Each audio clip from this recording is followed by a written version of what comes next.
오늘 하나님께서 우리에게 주시는 말씀은 신약성경 유다서 1장 20절에서 23절 말씀입니다.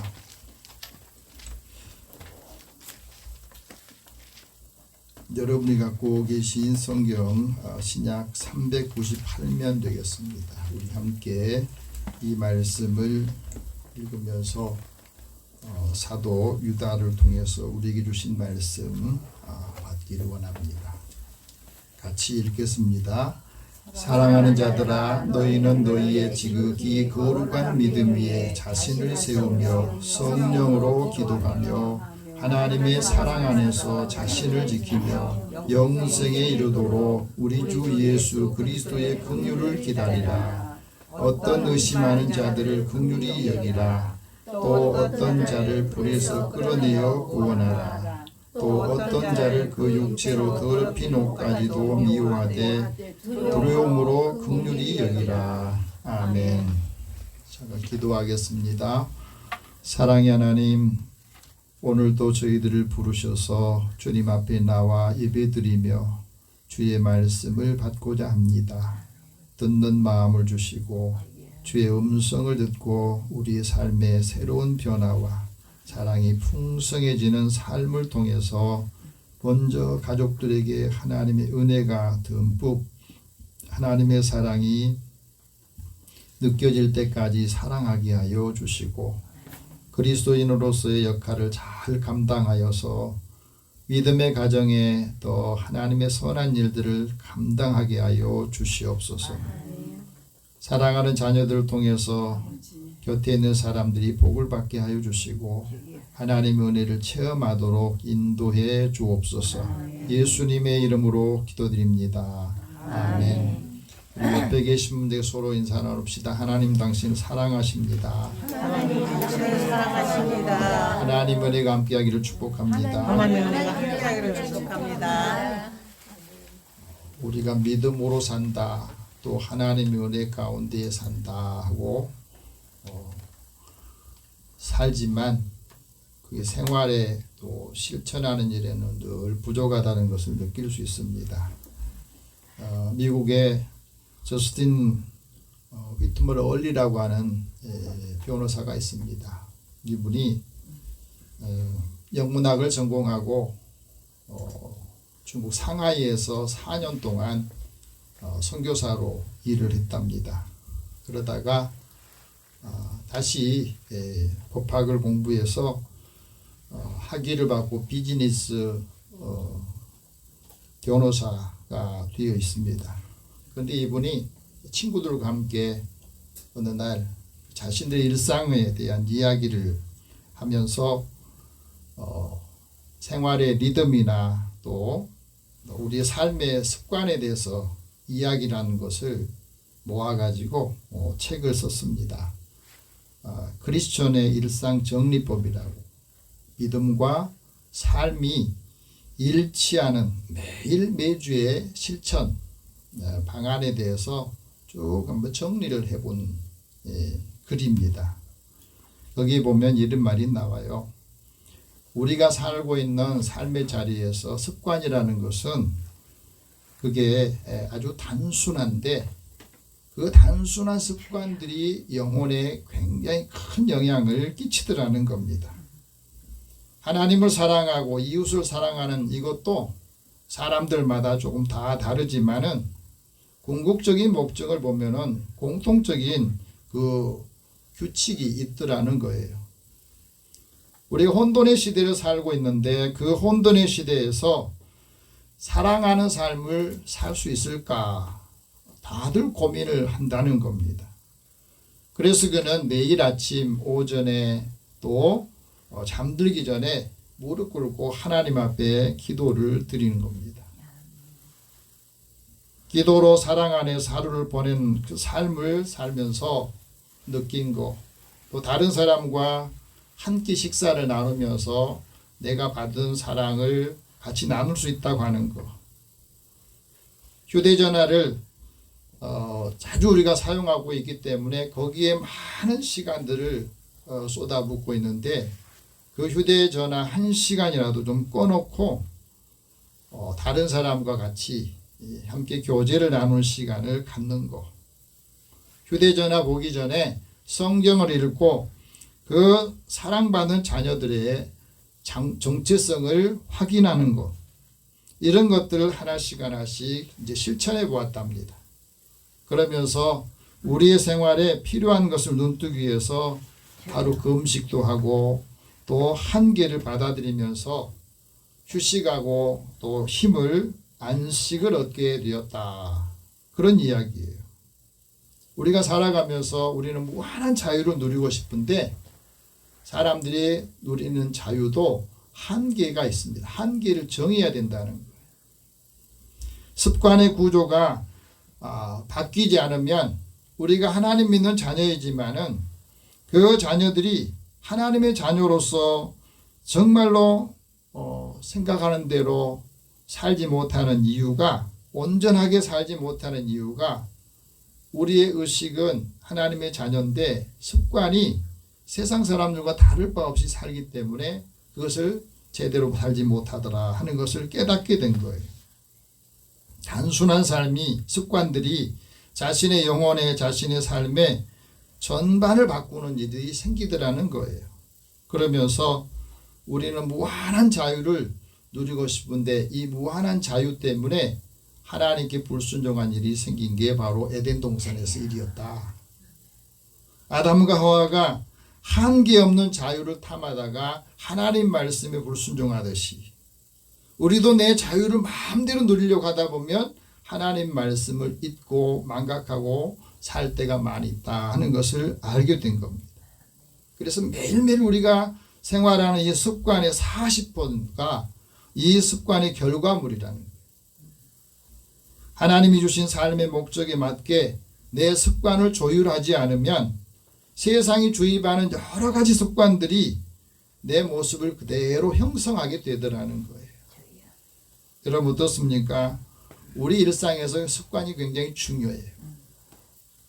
이 습관이 무엇을 보여주느냐면 내가 지금 뭘 사랑하고 있는가, 내가 지금 무엇을 가치 있게 여기는가 하는 것을 우리 습관 속에서 다 나타나고 드러나게 된다는 겁니다. 그래서 우리의 삶에 새로운 습관을 만드는 것이 도전이다, 큰 도전이라는 겁니다. 그것은 새로운 일은 생소하고 낯설게 느껴져서 좀 하려고 하면은 망설여지고 주저하게 되는 겁니다. 그 새로운 습관이 이제 몸에 배이게 되고 우리 습관이 되면은 그 다음부터는 그것이 또 우리 몸에 배어있기 때문에 그대로 드러나게 된다 하는 말이에요. 그래서 습관과 습관을 구현하는 지혜가 우리 삶에서 중요하다고 하는 것을 말합니다. 여러분 가치 있는 일을 하기는 어려운 일이죠. 기독교 전통은 공동체를 지향하고 변화는 우리의 삶에 있어서 서로 돕고 책임지는 것을 말합니다. 우리 가정도 마찬가지예요. 우리 가정의 공동체가 새로운 변화를 가지려면 서로 돕고 서로 행동에 대한 책임을 지는 공동체가 되어야 돼요. 이 거룩한 습관이 우리의 삶의 자리에 그대로 배어 있어야 또 그 습관이 진리와 함께 할 때 하나님과 함께 사는 것을 보여주는 겁니다. 그래서 하나님과 함께 살아가는 삶의 리듬을 찾아야 영감을 얻게 되고 하나님께서 사랑하신 그 사랑으로 우리의 삶의 문제를 해결할 수 있다 하는 것을 말해줍니다. 오늘은 어버이 주일이기도 하면서 또 우리에게 사랑을 다시 확인해주는 그 시간을 갖는 시간이에요. 그래서 오늘 사도 유다를 통해서 우리에게 말씀합니다. 유다라고 한 이름은 하나님을 찬송하다는 뜻이에요. 그런데 이 유다의 아름다운 이름, 좋은 이름이 누구 때문에 이 이름이 잘 쓰이지 않게 되냐면 가룟 유다 때문에 유다라고 한 이름을 잘 쓰지를 않고 좋은 이름으로 사람들이 느껴지지 못하게 만들었던 겁니다. 바로 가룟 유다가 예수님을 배반하고 예수님을 팔아버렸기 때문에 그렇다는 거죠. 그러나 오늘 이 유다는 예수님의 형제요 야고보의 형제이기도 합니다. 유다가 하나님의 사랑을 얻고 나서 그 사랑을 우리에게 전하면서 우리에게 말합니다. 사랑하는 자들아, 너희는 지극히 큰 믿음 위에 자신을 세워라. 성령으로 기도하라. 그리고 긍휼로 하나님의 구원을 이루라 하는 말씀이 오늘 말씀의 핵심 말씀이에요. 자, 하나님께서 우리에게 사도 유다를 통해서 말씀합니다. 사랑하는 자들아. 우리가 하나님이 나에게 사랑하는 자들아 하고 사랑하는 아들아, 사랑하는 딸아 우리가 부를 때에 여러분 어떻게 느끼십니까? 하나님이 우리를 사랑으로 부르시는 이 부름에 나는 어떻게 응답해야 될까 하는 것을 이 말씀을 들으시면서 또 보면서 여러분들이 한번 정리하고 느끼시기를 바랍니다. 오늘 본문 20절 다시 한번 봅시다. 사랑하는 자들아, 너희는 너희의 지극히 큰 믿음 위에 자신을 세우며 성령으로 기도하라. 자, 이 말씀을 다시 한번 봅시다. 하나님께서 사랑하신다 하는 이 말은 내가 하나님의 사랑을 받고 있다고 하는 거예요. 근데 문제는 내가 하나님의 사랑을 받고 있다는 것을 모르는 분들이 너무 많아요. 이 말은 하나님이 나를 사랑하신다는 말은 사랑할 만한 가치가 있다고 하는 사람. 나는 하나님의 사랑을 받을 만한 가치가 있고 사랑받고 있다고 하는 거예요. 사랑받을 만한 가치가 있다고 하는 것을 우리가 알 때에 사랑의 정체성을 알아야 자존감이 높아지는 겁니다. 하나님께서 선택하신 사람은 사랑할 만한 가치가 있는 사람이고 그 가치가 얼마나 크냐면 하나님이 가장 사랑한 유일한 아들 예수님을 십자가에 내어주고 우리를 사신 거예요. 우리의 모든 죄를 구속하기 위해서 하나님이 하나님의 가장 사랑하신 아들을 내주고 우리를 산 거라는 겁니다. 그만큼 우리는 가치 있는 사람이 됐다고 하는 겁니다. 반면에 세상 사람들은 흠이 있거나 또 부족하면 그 사람과 관계를 끊어버립니다. 하나님은 우리가 여전히 죄 가운데 있을 때, 죄인 되었을 때 우리를 사랑하셨다고 그랬어요. 그리고 그 사랑을 우리에게 확증으로 보여주시는 분이 바로 예수님을 우리에게 주신 거고 예수님 믿게 한 거다 이렇게 말합니다. 이 사랑에 대해서 확인이 안 되면 우리는 자꾸 사랑에 대해서 AS를 받아야 돼요. 사랑의 애프터 서비스를 받아야 된다는 말이에요. 매 순간순간. 하나님께서 사랑하시는 사람에게 원하시는 것인데 그 원하시는 게 뭐냐면 사랑하는 사람의 영혼이 잘 되기를 원하신다. 우리 잘 살기를 원하는 거 우리는 바라는데 하나님께서는 내 영혼이 잘 되기를 원한다. 영혼이 잘 돼야 범사가 잘 되고 영혼이 잘 돼야 네가 강건한다는 것을 우리에게 말씀하고 있어요. 여러분 하나님이 우리를 사랑하신다 하는 말 한 영혼이 잘 된다는 말은요 그 삶이 영혼이 순조롭고 그 순조로운 영혼을 가진 사람이 하나님을 찬양하더라는 호흡 있는 사람이 하나님을 찬송하고 하나님을 사랑을 받으면 그 마음에 기쁨이 있고 하나님의 사랑을 알게 되면 그 삶이 즐겁고 육체도 안전하게 산다고 하는 거예요. 하나님 법을 사랑하는 사람에게는 평안이 있습니다. 장애물이 없어요. 그런데 마음이 편하지 못하다 장애물이 많다는 것은 내가 주의 법을 사랑하는 것이 점점 약해지고 있구나. 무디고 더디고 있구나 하는 것을 깨달으면 되는 겁니다.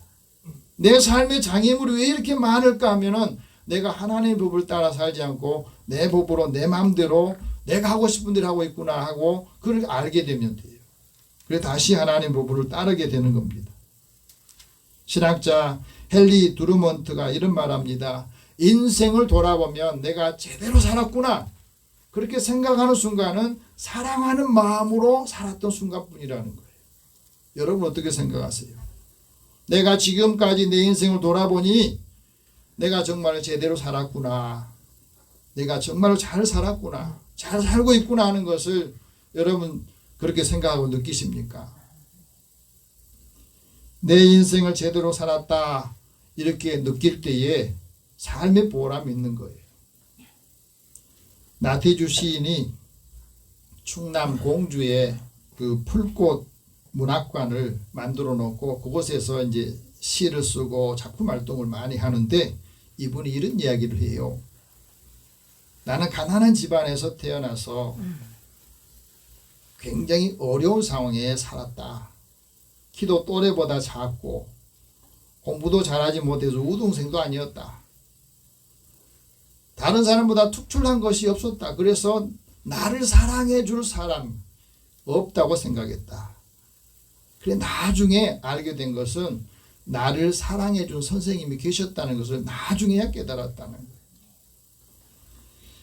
그래서 나는 사람들보다 들꽃에 관심을 갖게 되고 마치 들꽃이 내 인생과 좀 비슷하다 그렇게 느꼈다는 겁니다.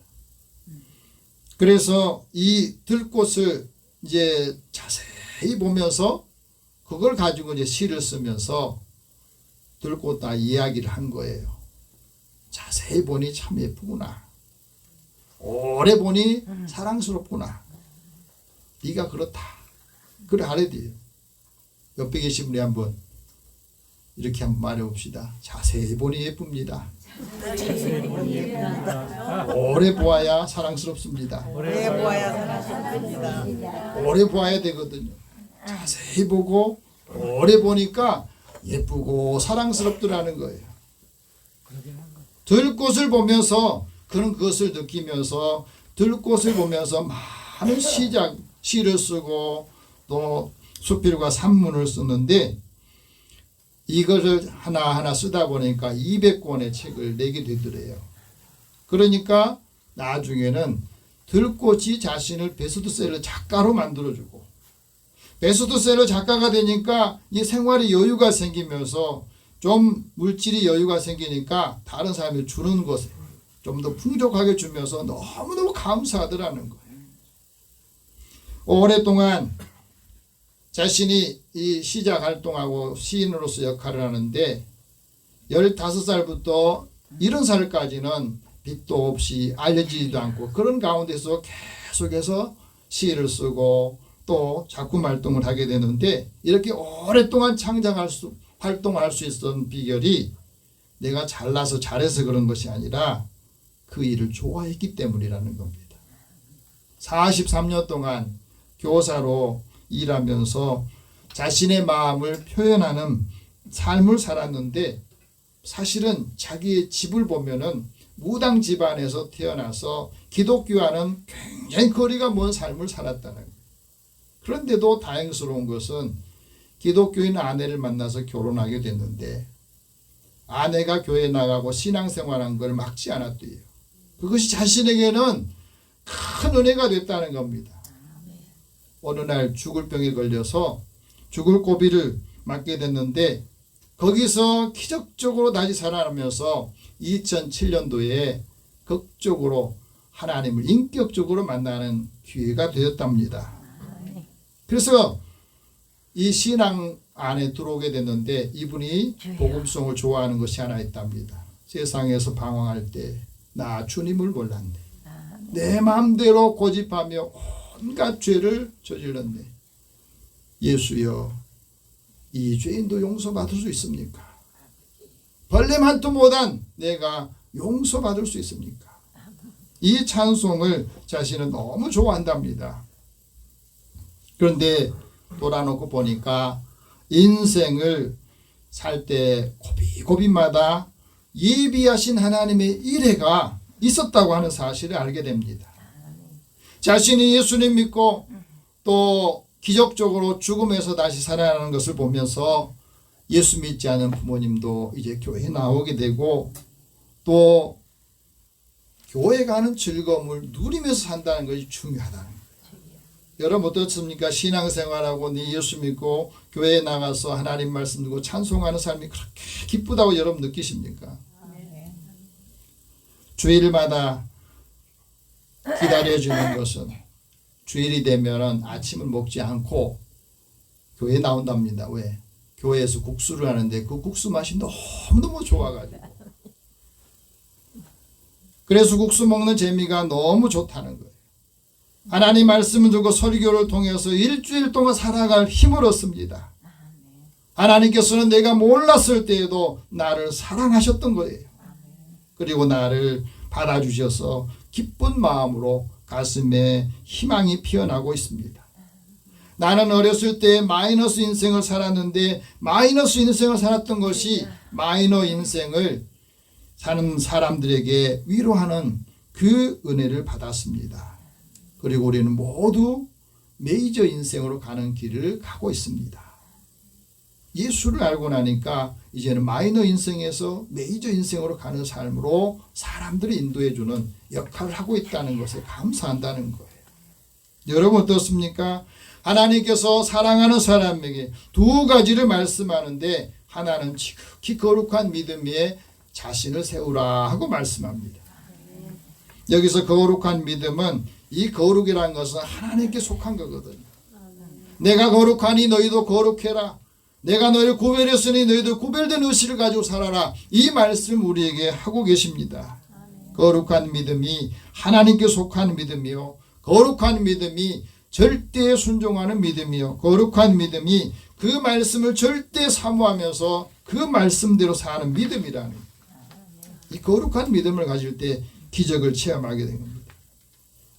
거룩한 믿음을 가지고 기도할 때 그 기도가 하늘에 상달된다 하는 것을 말합니다. 하나님께서 사랑하는 사람이 거룩한 믿음을 가져야 되느냐? 거룩한 믿음을 갖지 않으면 자기 경험을 의지합니다. 여러분 신앙생활하면서 가장 문제가 뭐냐면 자기 경험을 가지고 그 신앙생활할 때 경험을 하지 않거나 경험하지 못한 것들은 아예 믿지를 않는 경우가 많아요. 자기 감정에 믿음을 올려놓고 있는 사람도 있습니다. 그래서 감정이 상하면 모든 걸 다 취소를 하는 경우도 생겨요. 자신의 믿음이 거룩한 믿음에 자신을 세우라는 말은 자신의 인격을 세우라는 말이에요. 거룩한 믿음에 자신의 인생을 세우고 가족들을 세우고 교회를 세우는 역할을 하라는 겁니다. 그래서 우리가 받은 이 은혜가 그 믿음이 우리의 가족의 다음 세대에게까지 계속해서 연결되도록 하라고 우리에게 말하는 겁니다. 그 다음에는 성령으로 기도하라 이렇게 말합니다. 기도는 하나님과 거룩한 소통입니다. 그런데 성령으로 기도할 때 우리는 하나님의 뜻을 알게 되고 내 뜻으로 구했던 것을 성령으로 기도하면 하나님께서 무엇을 원하는가 하는 것을 알게 되는 겁니다. 성령으로 기도하면 우리가 하나님의 자녀인 것을 알게 해주시고 우리의 마음에 하나님의 사랑이 부어주시는 것을 느끼게 되고 알게 되는 겁니다. 우리가 기도할 때도 말할 수 없는 탄식으로 우리를 위해서 간구하시는 것을 알게 해주십니다. 기도해야 되는데 그런데 기도할 틈을 얻지 못해요. 성령께서 우리에게 하시는 말씀을 듣는다는 겁니다. 또 중요한 것은 하나님의 깊은 것까지도 통찰하게 하신다. 성령으로 기도하면 신령한 일을 분별하게 하고 성령으로 기도하면 각 사람에게 유익한 것을 하도록 하시는 겁니다. 거룩한 믿음에 자신을 세운 사람은 사랑 안에서 자신을 지키는데 영생에 이르도록 거룩한 긍휼, 그리스도의 긍휼을 기다리게 하신다고 우리에게 말합니다. 21절 같이 봅시다. 하나님의 사랑 안에서 자신을 지키며 영생에 이르도록 우리 주 예수 그리스도의 긍휼을 기다리라. 우리가 하나님의 사랑 안에 있어야 자신을 지키는 거예요. 자신을 지키는 것은 우리가 어려운 일이 있을 때 모든 일을 넉넉하게 이길 수 있는 힘입니다. 하나님의 사랑 안에 있을 때 하나님의 은혜를 찬송하고 하나님의 영광을 찬송하고 하나님의 사랑 안에 있다는 것은 예수의 사랑 안에 있다는 거거든요. 그래서 예수의 사랑 안에서 기쁨이 충만한 삶을 살고 그 사랑 안에 참된 것을 하여서 우리가 범사에 그리스도께 자라게 되는 거예요. 우리 신앙이 자라지 못한 것은 우리가 지금 하나님의 사랑 안에 있지 않기 때문이라는 겁니다. 하나님의 사랑 안에서 우리가 스스로 세워지고 하나님의 사랑 안에서 영생 이르기까지 하나님의 긍휼을 기다리는 사람, 그 사람을 통해서 하나님이 일을 하신다는 거예요. 하나님의 사랑 안에 있으면 성령 안에서 사랑을 알게 하고 마음의 위로와 평안을 얻게 해주십니다. 그래서 모든 것이 하나님과 사랑 안에서 연합하게 해서 확실한 이해를 통해서 우리의 삶이 더 풍성하게 해주는 거예요. 그리스도의 비밀을 깨닫게 하고 하나님의 사랑 안에 지혜와 지식의 모든 보화가 감추어 있다는 것을 알게 되는 겁니다. 여러분, 성령으로 기도하는 사람이 한 영혼을 위해서 긍휼히 여긴다고 우리에게 말합니다. 22절 같이 봅시다. 어떤 의심하는 자들을 긍휼히 여겨라. 신앙생활하면서도 믿음을 잘 이렇게 생활하다가 의심이 들면 그 성장이 멈춥니다. 그리고 일하던 것을 멈추게 돼요. 왜? 의심하기 때문에. 의심하는 사람은 믿음이 약하다는 것이고 하나님의 약속을 의심하면 그 다음부터 모든 일을 정지를 합니다. 그 의심이 해소될 때까지, 그 의심이 풀릴 때까지는 멈추게 되는 것이에요. 예수님께서 이제 복음을 전하시고 한적한 곳에 계시다가 제자들을 먼저 보냅니다. 그리고 제자들이 이제 배를 타고 가는데 밤사경에 예수님께서 물 위로 걸어오십니다. 제자들이 보면서 물 위로 걸어온 모습을 보면서 유령이라고 소리를 지르어요. 왜? 물 위로 걸어온 사람이 없다고 생각하기 때문에 그러죠.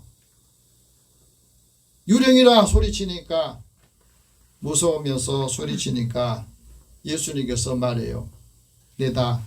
나다 안심해라. 두려워하지 마라. 베드로가 예수님에게 물어요.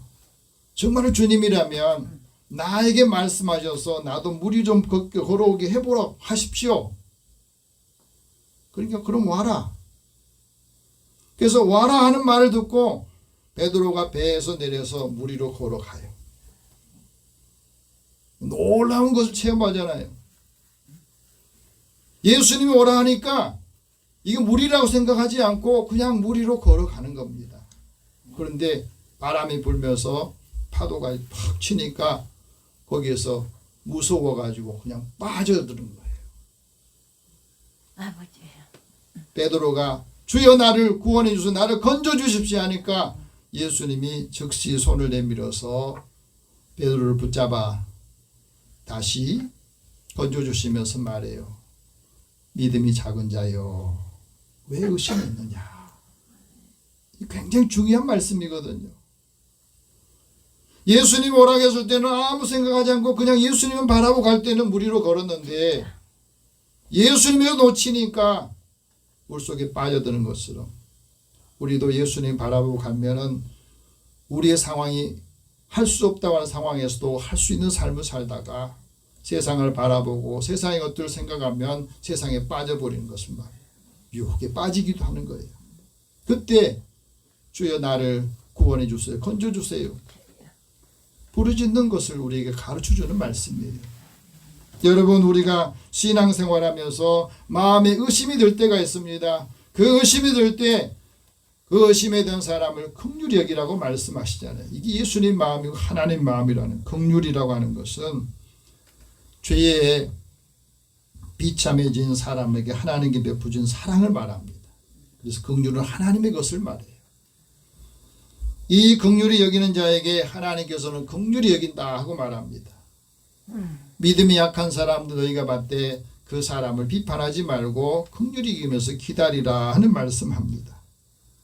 그때 하나님께서 그를 구원하시고 역사하신다 하는 말씀하세요. 에바브로디도가 사도 바울을 돕기 위해서 열심히 수고하다가 병이 걸렸어요. 죽을 병에 걸려가지고 있는데 바울이 얼마나 근심이 되겠습니까? 나를 돕다가 풍토병에 걸려가지고 사경을 헤매고 있을 때 사도 바울이 이 에바브로디도를 위해서 하나님 앞에 간절한 마음으로 기도해요.